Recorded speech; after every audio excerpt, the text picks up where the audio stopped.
ಸಹೃದಯ ಬಂಧುಗಳೇ, ನಾನು ನಿಮ್ಮ ಪ್ರೀತಿಯ ಉಮ್ಮತ್ತೂರು ರೇವಣ್ಣ, ದೂರದ ಸಿಂಗಪುರ್ನಿಂದ. ಭೀಷ್ಮರಿಗೂ ಈ ಮೂರೂ ಮಕ್ಕಳನ್ನ ಕಂಡ್ರೆ ಎಲ್ಲಿಲ್ದಿರೋ ಪ್ರೀತಿ.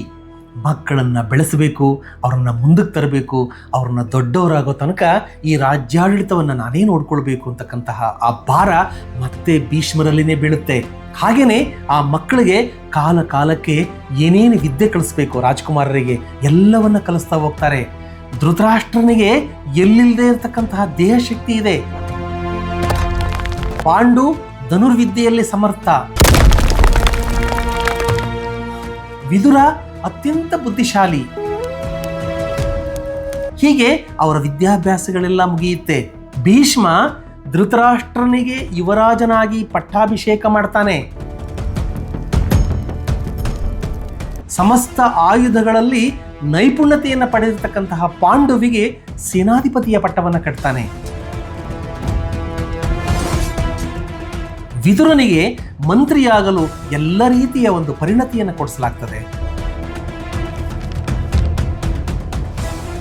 ಧೃತರಾಷ್ಟ್ರ ಪೂರ್ಣನಾಗಿದ್ದರಿಂದ ಆ ರಾಜ್ಯಭಾರವನ್ನು ನಡೆಸಲು ಕಷ್ಟವಾಗದಂತೆ ಪಾಂಡುವೇ ಆ ಧೃತರಾಷ್ಟ್ರನ ಹೆಸರಿನಲ್ಲಿ ವಿದುರನ ಸಹಾಯದೊಂದಿಗೆ ರಾಜ್ಯಾಡಳಿತವನ್ನು ನೋಡ್ಕೊಳ್ತಾ ಇರ್ತಾನೆ.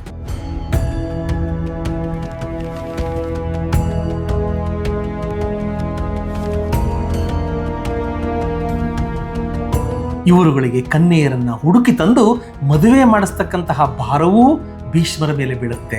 ಗಾಂಧಾರ ರಾಜನಾದ ಶಬಲನಿಗೆ ಸುಂದರಿಯೂ ಸಾಧ್ವಿಯೂ ಪರಮೇಶ್ವರನ ಪರಮ ಭಕ್ತಳೂ ಆದ ಮಗಳಿರುವಳೆಂದು,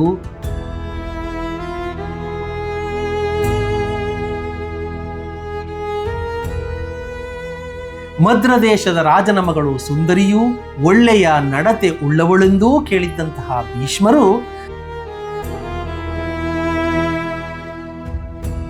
ವಿದುರನ ಜೊತೆ ಚರ್ಚೆ ಮಾಡ್ತಾರೆ. ಈ ರಾಜಕುಮಾರಿಯರು ನಮ್ಮ ಹುಡುಗರುಗಳಿಗೆ ಯೋಗ್ಯರಾದವರೆಂದು ತೋರ್ತದೆ.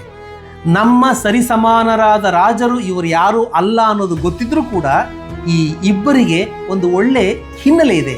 ಆದ್ದರಿಂದ ಈ ಕುವರಿಯರನ್ನು ನಮ್ಮ ಕುರುವಂಶದ ಸೊಸೆಯರನ್ನಾಗಿ ಮಾಡಿಕೊಳ್ಳೋಣವಾ ಅಂತ ನಾವು ವಿದುರನನ್ನು ಕೇಳಿದಾಗ ವಿದುರ ಹೇಳ್ತಾನೆ, ನೀನು ನಮಗೆ ತಂದೆ, ತಾಯಿ, ಗುರು, ಬಂಧು, ಬಳಗ ಎಲ್ಲವೂ ನೀನೇ ಆಗಿರೋದ್ರಿಂದ ನಿಮ್ಮ ತೀರ್ಮಾನವೇ ನಮ್ಮ ಅಂತಿಮ ತೀರ್ಮಾನ ಅಂತ ಹೇಳಿ ಅದಕ್ಕೆ ಒಪ್ಪಿಗೆ ಕೊಡ್ತಾನೆ. ಭೀಷ್ಮರು ಗಾಂಧಾರ ರಾಜನಿಗೆ ಈ ಸುದ್ದಿಯನ್ನು ಕಳುಹಿಸಿದಾಗ ಮೊದಲು ಧೃತರಾಷ್ಟ್ರನನ್ನು ಅಳಿಯನನ್ನಾಗಿ ಮಾಡಿಕೊಳ್ಳಿಕ್ಕೆ ಆ ರಾಜ ಒಪ್ಕೊಳ್ಳೋದಿಲ್ಲ. ಯಾಕೆಂದ್ರೆ ಅವನು ಕುರುಡ ಅಂತ ಹೇಳಿ ತಿರಸ್ಕಾರ ಮಾಡ್ತಾನೆ. ಧೃತರಾಷ್ಟ್ರನು ಕುರುಡ.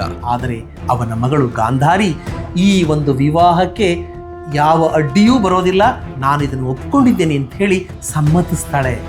ತಕ್ಷಣವೇ ತನ್ನ ಸ್ವಾಮಿಗಿಂತ ತಾನು ಯಾವ ರೀತಿಯಲ್ಲೂ ಕೂಡ ಉತ್ತಮನೆನಿಸಬಾರದು ಅಂತ ಹೇಳಿ ತನ್ನ ಕಣ್ಣುಗಳ ಸುತ್ತ ಬಟ್ಟೆ ಕಟ್ಕೊತಾಳೆ.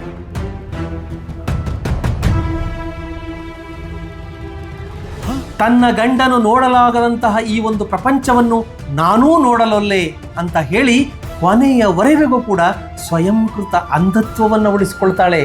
ಸಹೋದರಿಯನ್ನು ಮದುವೆ ಮಾಡಿಕೊಟ್ಟ ನಂತರ ಶಕುನಿ ಗಾಂಧಾರ ದೇಶಕ್ಕೆ ಅವನು ಮರಳಿ ಹೋಗ್ಬಿಡ್ತಾನೆ.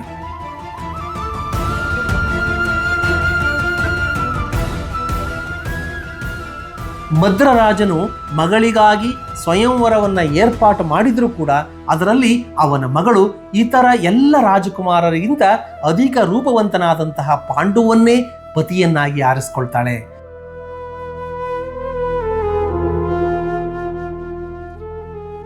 ಸೊಸೆಯಂದರನ್ನ ಮನೆ ತುಂಬಿಸ್ಕೊಂಡ ಮೇಲೆ ಭೀಷ್ಮರು ಇನ್ನಾದರೂ ಕುರುವಂಶವು ಬೆಳಗುವಂತಾಗ್ಲಿ, ಅದು ಮುಂದುವರಿಯಲಿ ಅಂತ ಹೇಳಿ ಹಾರೈಸಿ ನೆಮ್ಮದಿಯ ನಿಟ್ಟುಸಿರನ್ನ ಬಿಡ್ತಾನೆ.